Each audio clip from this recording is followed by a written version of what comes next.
How to serve court papers by mail. Service is a formal way of giving copies of all court documents to all parties in a case. It is a very important step at all stages of a lawsuit because it notifies the parties of the existence of a court case and of all actions being taken in that case. Documents cannot be served by a party to the action. Someone who is over 18 and not a party in the case must perform all service. It is important to note that, until you serve a party with court documents, your case cannot move forward. Often, when court timelines are calculated, they are counted from the date of service of papers. Therefore, it is very important that you are aware of the timelines and deadlines in your case and be sure that all documents are served on time.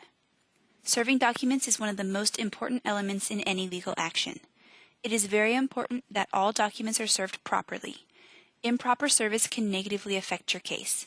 At the very least, it may result in significant delays. In some situations, it may require you to spend a lot of time, energy, and money filing complicated motions and paperwork. In some cases, lingering problems with improper service may even result in the dismissal of your case. Throughout your case, most documents may be served by mail. There are certain papers that require personal service. These cannot be served by mail.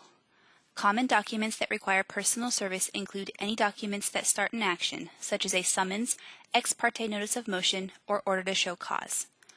Other common documents that require personal service include subpoenas, restraining orders, orders for examination, and orders for appearance of judgment debtors. There are other documents that may require personal service as well. Be sure to check the codes to determine if personal service is required in your situation. Unlike at the beginning of a case, when serving documents by mail, you can serve your documents before filing them with the court. Once service is complete, your server will sign a proof of service which can be filed along with the documents that were served.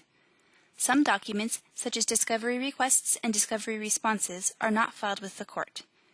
If the documents being served do not require filing, then the proof of service would not be filed at this time. As I said earlier, you cannot serve your own documents. Someone must do it for you. Selecting the appropriate person to serve your documents is very important because improper service can negatively affect your case. Be sure the person you choose will understand how to properly serve your papers. The person you select must not be a party to the action. If you have an attorney representing you in the case, they will generally do the service by mail for you.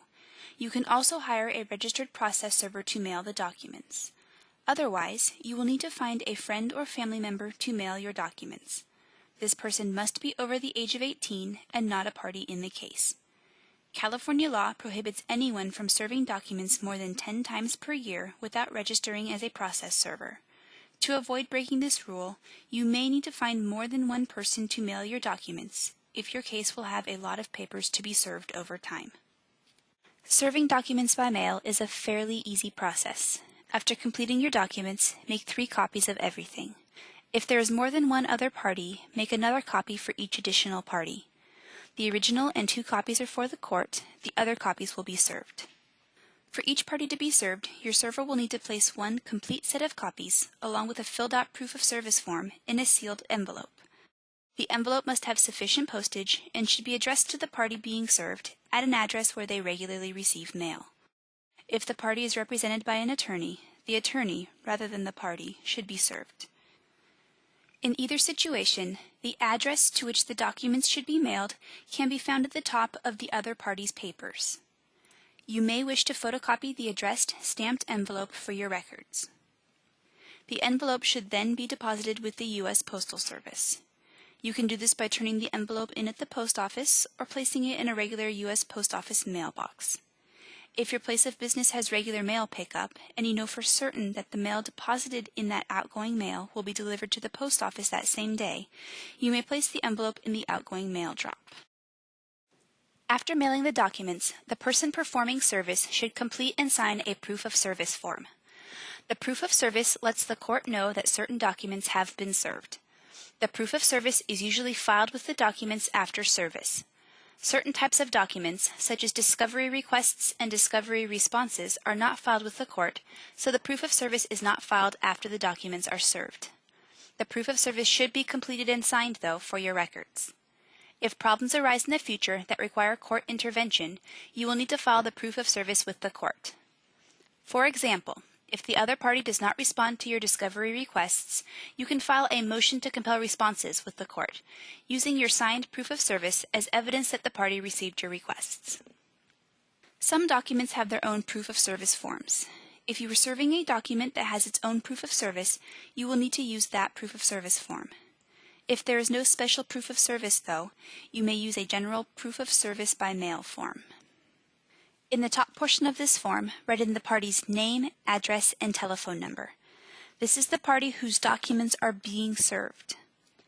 In the Attorney For section, write in pro per. This means that the party is representing themselves.